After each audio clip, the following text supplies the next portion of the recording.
I stand before you today as a candidate for the Democratic nomination for the presidency of the United States of America.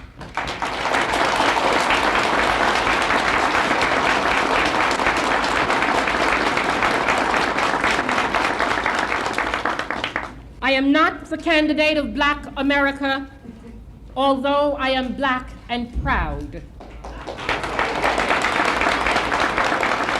I am not the candidate of the women's movement of this country, although I am a woman, and I'm equally proud of that.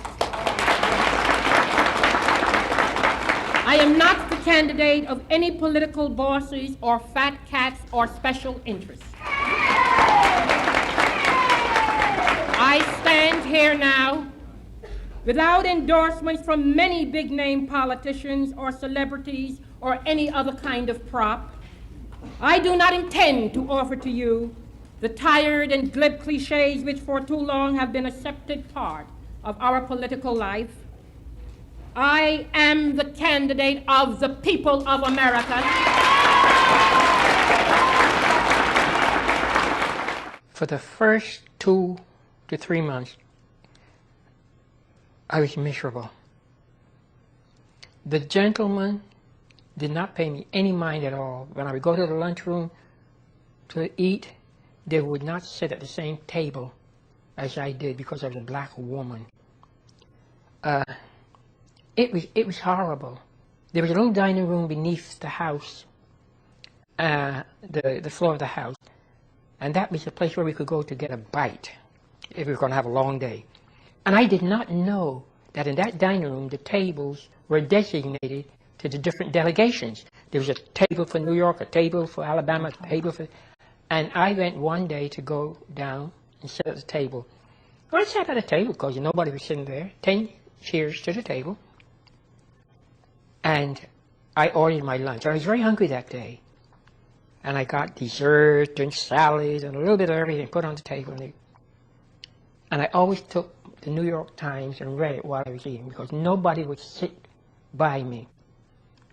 So this day, I felt something hovering around me. I looked up, and if looks could kill, I would have been dead. Because I was seated at the Georgian delegation table and didn't know it. And this man stood up and looked at me and said, "You sit at the wrong table." I said, "What did you say?" He said, "I said, you sit at the wrong table." I said, "What table is this?"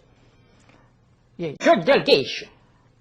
"Oh," I said, "but you see, the tables do not have any labels." I didn't know, but tomorrow I will find out where New York sits here, and then I will go to New York. So I continued to eat.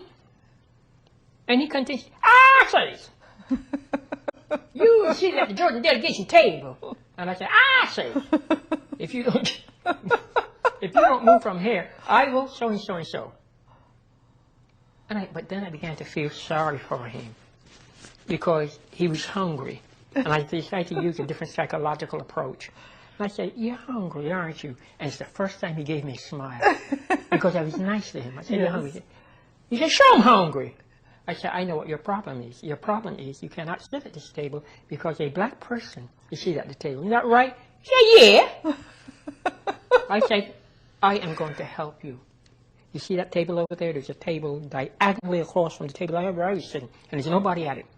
I said, "Look, you go over and you sit at that table, you order your lunch. And if anybody bothers you, you tell them, see Shirley Chisholm."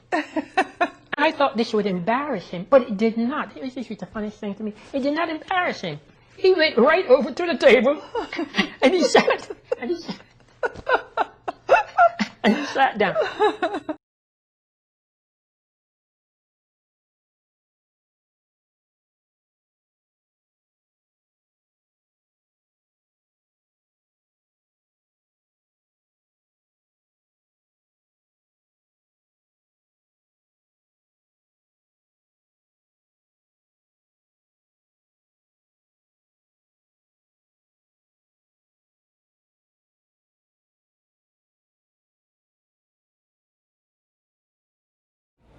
I stand before you today as a candidate for the Democratic nomination for the presidency of the United States of America.